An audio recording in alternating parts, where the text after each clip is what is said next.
इस वीडियो में हम लोग घातांकों के नियम के बारे में पढ़ेंगे। यदि आपको घातांकों के नियम नहीं मालूम है तो इस वीडियो को पूरा देखें। मैं उम्मीद करता हूं कि इस वीडियो को पूरा देखने के बाद आपको घातांकों के नियम ज़रूर आ जाएगा। तो चलिए वीडियो को शुरू करते हैं।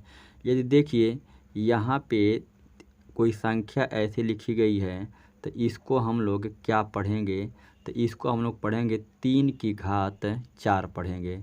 क्या पढ़ेंगे? 3 की घात 4। अगर कोई संख्या ऐसे लिखी गई है 5, यहाँ पे 5 है और यहाँ पे 4 लिखा गया है तो इसको पढ़ेंगे 5 की घात 4 पढ़ेंगे।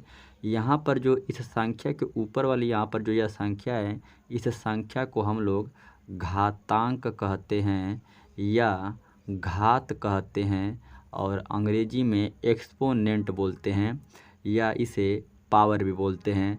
और यहाँ पर यह जो नीचे वाली संख्या है इसे आधार बोलते हैं। क्या बोलते हैं? आधार बोलते हैं। यहाँ पर घातांक क्या है? तो घातांक 4 है या घातांक को ही हम लोग घात बोलते हैं। और यहाँ पे आधार जो है 5 है। आधार यहाँ पर जो है 5 है। तो अगर मैं आपसे पूछूं कि यहाँ पे कोई संख्या है, इसके ऊपर यहाँ पे 5 घात लिखी गई है तो इसको हम लोग पढ़ेंगे 3 की घात 5। इसमें जो 5 है यह घात है और जो 3 है आधार है। तो यह तो इसके बारे में बेसिक जानकारी थी। चलिए हम लोग इसके बारे में और कुछ जानते हैं। जैसे देख लीजिए, घातांक का पहला जो नियम होता है, घातांक का नियम में जो पहला नियम होता है वह होता है यदि a की पावर m है और गुणे a की पावर n है, a की पावर m गुणे a की पावर n है तो हम लोग क्या करेंगे, a की पावर m प्लस n कर देते हैं। यहाँ पर क्या है कि यहाँ पे आधार a है और यहाँ पर भी आधार है और घातें अलग अलग हैं। जैसे यहाँ पर m घात है और यहाँ पे n घात है और यहाँ पे गुणा का निशान है। यदि ऐसा है तो घात अगर बराबर है, अगर आधार बराबर है तो घातें जुड़ जाती हैं। यहाँ पर जैसे मान लीजिए कि यहाँ पर भी आधार a है और यहाँ पर भी आधार a है तो घात जुड़ जाती है तो a की पावर m प्लस 1 हो जाएगा। अब एक उदाहरण हम लोग ले रहे हैं। जैसे 2 की पावर 3 है और गुणे 2 की पावर 4 है तो यहाँ पे देख रहे हैं हम लोग कि आधार सेम है तो घातें जुड़ जाएंगी। तो 3 में हम लोग 4 जोड़ देंगे तो जब 3 में हम लोग 4 जोड़ेंगे तो 2 की पावर 4 3 7 होगा। और हम लोग उदाहरण ले रहे हैं 3 की पावर 5 गुणे 3 की पावर 2। तो यहाँ पर भी आधार समान है तो जब आधार समान रहता है तो घातें जुड़ जाती हैं। तो 3 की पावर 5 धन 2 होगा यानी कि 3 की पावर यानी कि 3 की घात 7 होगा। चलिए इसी तरह इसको भी हम लोग हल कर देते हैं। यहाँ पर देखते हैं इसका आधार 3 है और इसका भी आधार 3 है तो क्या करेंगे, घातों को हम लोग जोड़ देंगे तो 3 की घात -4 धन 6 होगा। अब यहाँ पर घात में -4 और धन 6 है तो चिन्ह विपरीत रहता है और जब चिन्ह विपरीत रहता है तो जो होता है कि घट जाती है और जो बड़ा रहता है उसके सामने का निशान लेते हैं। तो यहाँ पर प्लस है, यहाँ पे माइनस है तो 6 में से 4 जाएगा तो 2 और बड़ा क्या है 6, 6 के आगे क्या है प्लस, तो यहाँ पर प्लस हम लोग नहीं लिखते हैं तो उत्तर आएगा 3 की घात 2। 3 की घात 2। अब 3 की घात 2 का मतलब क्या होता है कि 3 में 3 का गुणा 2 बार। 3 की घात 2 का मतलब क्या होता है कि 3 का गुणा 3 में 2 बार होगा यानी कि 3 गुणे 3 बराबर 3 तरीके 9 होगा। अब हम लोग घातांक के दूसरे नियम के बारे में पढ़ेंगे।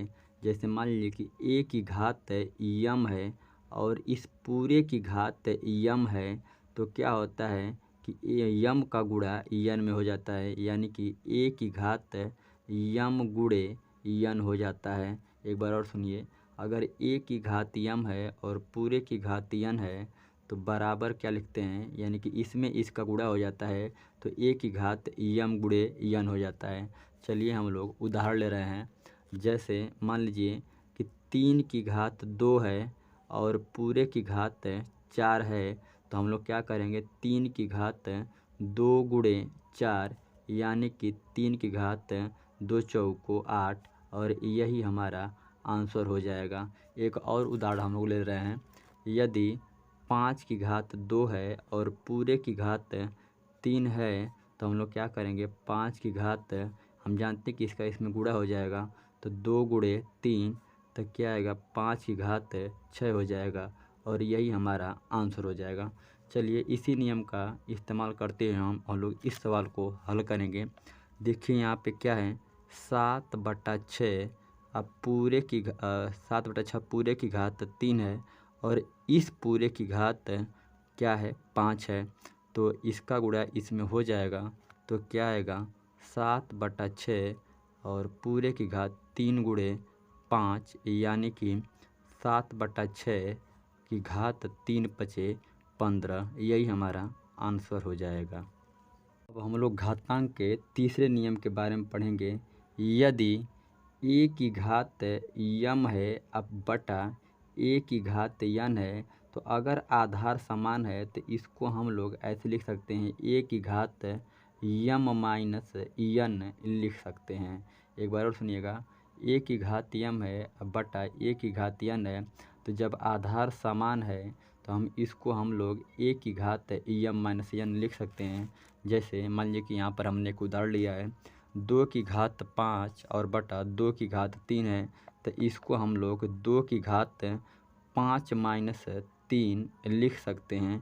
अब क्या आएगा, 2 की घात 5 में से 3 जाएगा तो 2 आएगा और यही हमारा आंसर हो जाएगा।